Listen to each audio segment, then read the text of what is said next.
Guys, ಈ cut ಬಜಿ ತಿನ್ಬೇಕಂದ್ರೆ ನೀವು ಪಾಳೆ ಹಚ್ಬೇಕಲ್ಲೇ. ಓನ್ಯಾಗೊಬ್ಬ member ಬೇಕ ರೋಡ್ ಮಾಡಕ್ ಡಾಂಬರ್. ಏನಪ್ಪಾ ಇದು ಇಷ್ಟು ರಶ್ ಐತಂತೀರಿ? ಇಲ್ಲಿ ಇಷ್ಟು ರಶ್ ಡೈಲಿ ಇದ್ದೇ ಇರುತ್ತೆ ನೋಡ್ರಿ. ಇದೇ ನಮ್ಮ ಬಾಗಲಕೋಟೆ ಸ್ಪೆಷಲ್ ಒಲಿ ಕಟ್ ಬಜಿ.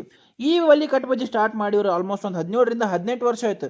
ಅಲ್ಲಿಂದ ಬಿಸ್ನೆಸ್ ನಡ್ಸ್ಕೊಂತ ಬಂದಾರ. ಭಾಳಿಲ್ಲ, ಬರೀ ಮೆಣಸಿನ್ಕಾಯಿ ಬಜಿ ಬಿಟ್ರೆ ಕಟ್ ಬಜಿ ಇವ್ರ ಕಡೆ. ಅಷ್ಟಾದ್ರೆ ಇಷ್ಟು ರಶ್ ಫಿಕ್ಸ್ ಇದ್ದೇ ಇರ್ತೈತಿ. ಮತ್ತು ಬರ್ರಿ, ಯಾಕೆ ವೇಟ್ ಮಾಡೋಣಂತ, ಪಟ್ ಪಟ್ ಬಜಿ ತಿಂದು ನಿಮ್ಗೆ ಹೆಂಗೈತೆ ಅಂತ ಹೇಳಿಬಿಡೋಣಂತ. ಬಜಿ ರಿವ್ಯೂಕಿನ್ನ ಮೊದಲು ಇದ್ರ ಲೊಕೇಶನ್ ಹೇಳ್ತೀನಿ, ನೋಡ್ಕೊಂಬರ್ರಿ. ಸೊ ಗೈಸ್, ಇಲ್ಲಿ ಹಳಪೇಟ್ ಕೆಳಗಡೆ ಬಂದ್ರಂದ್ರೆ ನೀವು ಇಲ್ಲಿ ಬಸವಂತರ ಗುಡಿ ಐತಿ, ಬಸವಂತರ ಗುಡಿ ಅಂತ ಕೆಳಗೆ ಬರ್ಬೇಕು.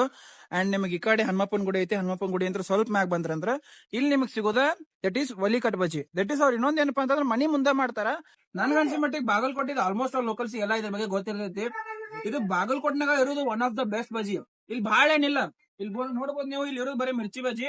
ಅದು ಬಿಟ್ರೆ ಇಲ್ಲಿ ನೋಡ್ರಿ, ದಟ್ ಈಸ್ ಕಟ್ ಬಜಿ. ಇದು ಫೇಮಸ್ ಇರೋದ ಕಟ್ ಬಜಿ ಸಂಬಂಧ. ಈ ಕಟ್ ಬಜಿ ನಮ್ಮ ಬಾಗಲಕೋಟೆ ಆಲ್ಮೋಸ್ಟ್ ಆಲ್ ಮಂದಿ ಸ್ನಾಕ್ಸ್ ಹೇಳ್ತಾರ.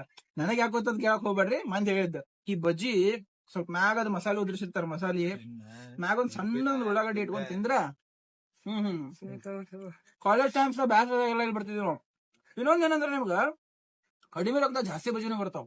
ಇಷ್ಟು ಬಜಿ ಎಲ್ಲೂ ಕೊಡಂಗಿಲ್ಲ ಆಕ್ಚುಲಿ ನಮ್ಗೆ ಹೇಳ್ಬೇಕಂದ್ರ. ಸೊ ಇದು ರೀಸನೇಬಲ್, ಟೇಸ್ಟಿ, ಮಸ್ತ್ ಚೇರ್ಫುಲ್. ಬರ್ರಿ ಫ್ರೆಂಡ್ಸ್ ಜೊತೆ ಬಂದು ವಿಸಿಟ್ ಮಾಡುವರಿ. ಅಷ್ಟ ಕೂಡ ನಾ ಬಜಿ ತಿನ್ಕೊಂತೀನಿ. ಅಲ್ಲಿ ಮಟ್ಟ ಟೇಕ್ ಕೇರ್, ಬಾಯ್ ಬಾಯ್. ಹೊಸ ಬೆಳಕು